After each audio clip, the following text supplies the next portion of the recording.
Success Formula with me, Lucy Parsons. Welcome to today's show.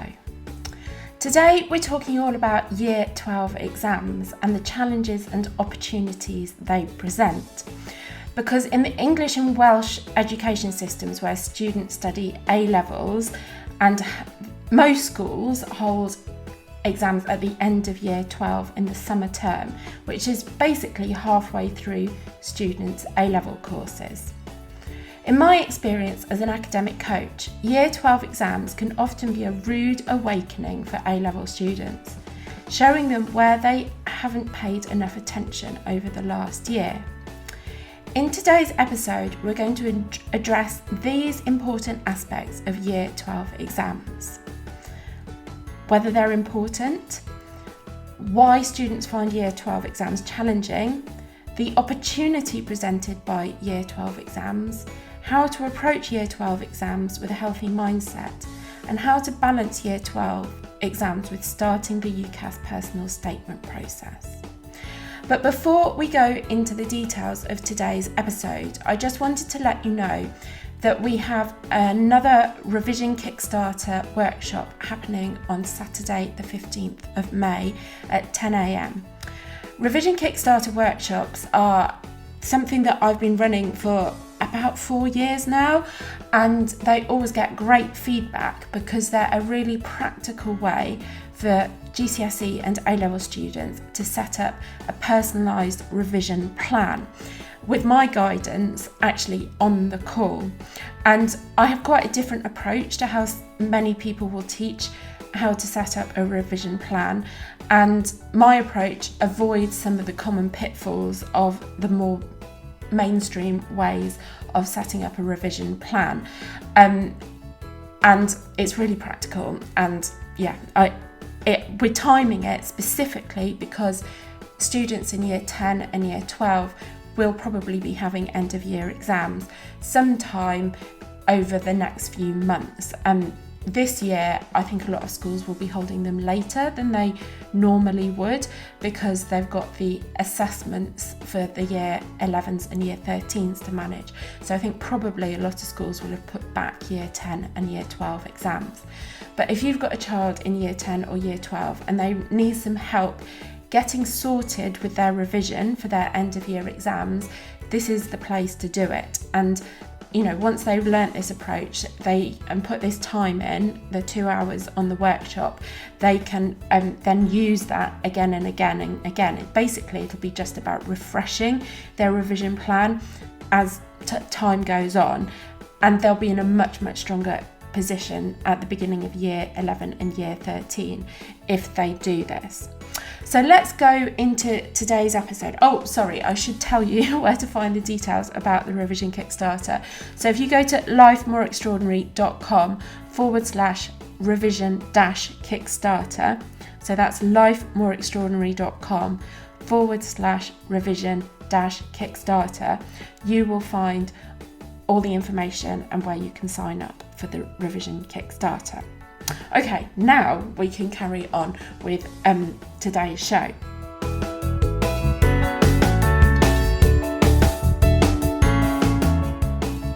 So we're talking about Year 12 exams, the challenges and opportunities. So firstly, are Year 12 exams important? Well, the answer to that is yes and no. Year 12 exams are sometimes called UCAS exams because they're the exams teachers use to give students predicted grades for their UCAS university applications. If you want to be absolutely sure of your predicted grades, you need to do well enough in your end of Year 12 exams. However, teachers rarely arrive at UCAS predicted grades in a 100% scientific and rigorous way, and that's why universities often take them with a bit of a pinch of salt. And Year 12 exams are only internal school exams, so don't actually count towards anything truly official. So Year 12 exams are important, more so than any other internal school exams a student has ever taken, but they're definitely nowhere near as important as the final externally set and marked A-level exams. So why do students find Year 12 exams challenging? I've taught many times in the past about the mistakes that students make at the beginning of Year 12 because they think, and parents think as well, that young people can relax a bit after the rigours of GCSE. This is true to a certain extent, but the students who don't start Year 12 with a really good study and revision routine struggle more and more as their A-level courses progress. This is because A-levels have a huge amount of content compared to GCSEs, and particularly at the beginning of Year 12, much of this content forms the foundations of what students will learn later in the course.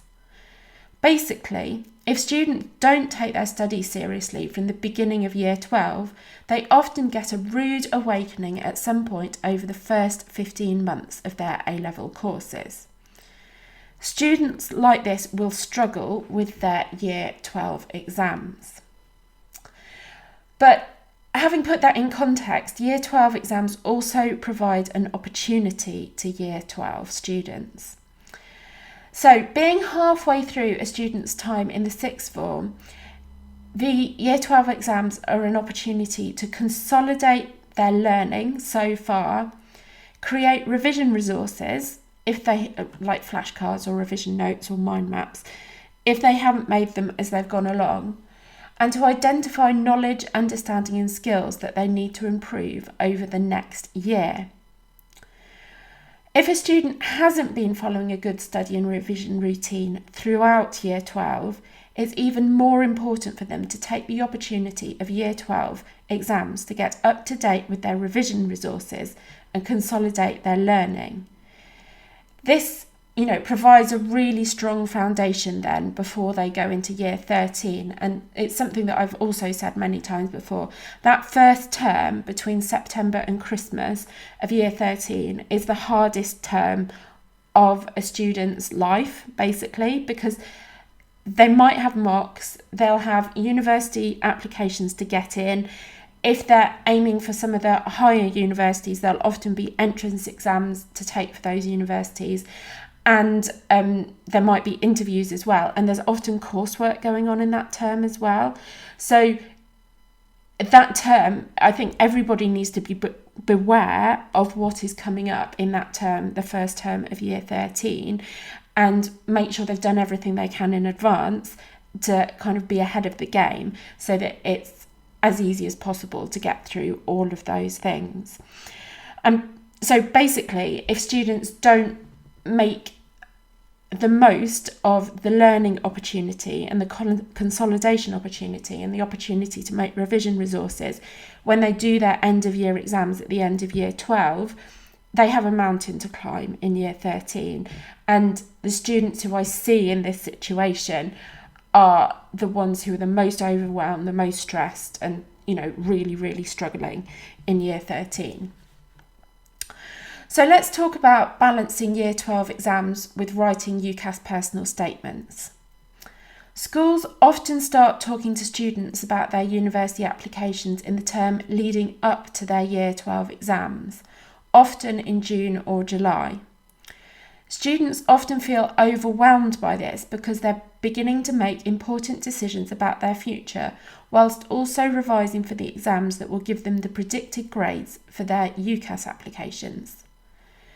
Many schools will also ask for the first draft of their students' UCAS personal statement before the summer holidays. To be fair, I don't think they're expecting anything very good at this point, and often people have written kind of a paragraph and no more, and it will be ditched and rewritten, and it's basically just to get them into the thinking process. But for the conscientious students, it can be really intimidating having to come up with that first draft when they don't really know what they're doing, and there's still a lot of work to do on their application and they're revising for their Year 12 exams. So in order to cope with this, I would advise students to start thinking about both university applications and revision from the beginning of Year 12. If students revise, create revision resources and do further reading as routine tasks from the beginning of Year 12, it will not be nearly as difficult for them to balance the UCAS stuff with Year 12 exam revision. Similarly, if students start looking into universities, what's required, and start building their supercurricular activities from the beginning of Year 12, they'll be more motivated in general about their studies and better prepared when teachers start talking about UCAS. In the Extraordinaries Club, we've got a module called Boost Your Motivation, which students can access any time from Year 10 onwards. And it's a really kind of good access point for students to start thinking about their future and taking the first steps towards building towards whatever they see they want to happen in their future. And only this week I was talking to one of the mums who's a member of the Extraordinaries Club, who has a Year 10 son, and she said that when he first did that module, it was a bit like, I don't know what to do in the future, this is all a bit much really, but just recently he's decided that he wants a career in IT, and they've started taking the steps that I suggest in that module, and she can kind of see this kind of future unfolding before them and how that is really motivating for her son. So that is something that I recommend at any stage from the beginning of Year 10 onwards.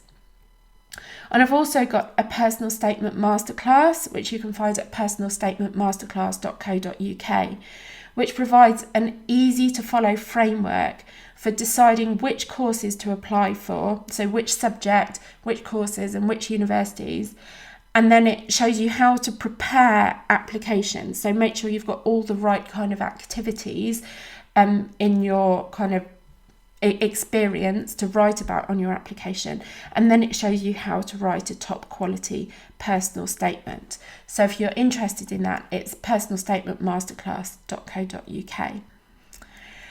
So what I would say, if this is all sounding a bit scary and intimidating, is that it is more than possible to organise your time and attention in Year 12 so that you don't have a stressful time in the build up to the summer and to the summer of Year 12 and then the first term of Year 13 as well, making that much more manageable. This is something that we help students with in the Extraordinaries Club and through our one-to-one academic coaching all the time. Really, a lot of what we do is helping students anticipate what is coming up and helping them to engage with the things they need to be doing in good time to take away that stress and overwhelm in the future. And, for example, we've had one member who's been a member of the club for a year, I think, and their son is now in Year 11, and they decided to sign up for one-to-one academic coaching with Zoe because they wanted to specialise in history and politics, and that they're doing that coaching now really in anticipation of all these big things that need to happen in the sixth form. So they're kind of getting ahead of the game, and that's kind of what I like to see. That's really the preferable way to work with people, rather than people coming to us in a panic when things are going wrong, which we can definitely help with, but it's much better to stop the things going wrong in the first place and take everything in a very measured and calm and proactive way, rather than just being responsive to overwhelm and stress. Okay, let's talk finally about how to revise for Year 12 exams. These are the basic steps you need to follow to revise effectively for Year 12 exams. Firstly, get a list of what you need to know for each subject, and you can ask subject teachers for this, or download your specification from the exam board website, which is what I highly, highly recommend. Then you need to identify your strengths and weaknesses. This means that you can focus your revision on your weaknesses, which are the things that will make the most difference in these exams and in the build-up to your A-level exams. So, students have a tendency to focus on their strengths because it's comfortable and it kind of reassures them, but actually they get more out of focusing on their weaknesses in terms of improving their marks and their grades. Then each student needs to choose active revision techniques, like making and testing yourself using flashcards and doing past papers using the Revision Power Hour. And you can get links to resources about both of those things in the show notes today at lifemoreextraordinary.com/year 12 exams. And then finally, I highly recommend that students, once they've finished the exams, do an exam season review so that they can reflect on what went well, what didn't go well, and what they would change in the future, so that they're constantly learning and refining and improving their exam preparation, and not just in terms of revision, but in terms of their self-care and all that kind of thing. So that's a quick rundown of how to revise for Year 12 exams. If you'd like more detailed guidance on how to set up an effective revision strategy for Year 12 exams, do come along to my Revision Kickstarter workshop on Saturday the 15th of May, because during the live workshop I will guide students through creating a personalised revision plan that can just be revisited and tweaked as they go through Year 13. You will also get access to a series of subject-specific how to revise masterclasses, which gives students revision tips and exam technique for the core academic subjects. And you can find out more about the Revision Kickstarter at lifemoreextraordinary.com/revision-kickstarter. Okay, so in summary, with Year 12 exams, if you make revision part of your routine and get ahead with researching universities, Year 12 exams can be a really positive validation of all your efforts throughout Year 12.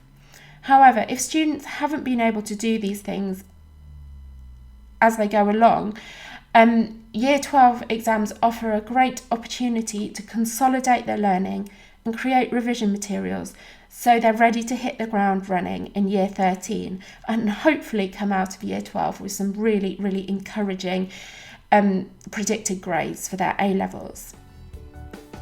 And if you need any help with this, just sign up for the Revision Kickstarter workshop, to the Extraordinaries Club, or take a look at one-to-one academic coaching with us. Okay, I hope that's been helpful and encouraging for you today. Thank you so much for listening. Have a wonderful day and goodbye.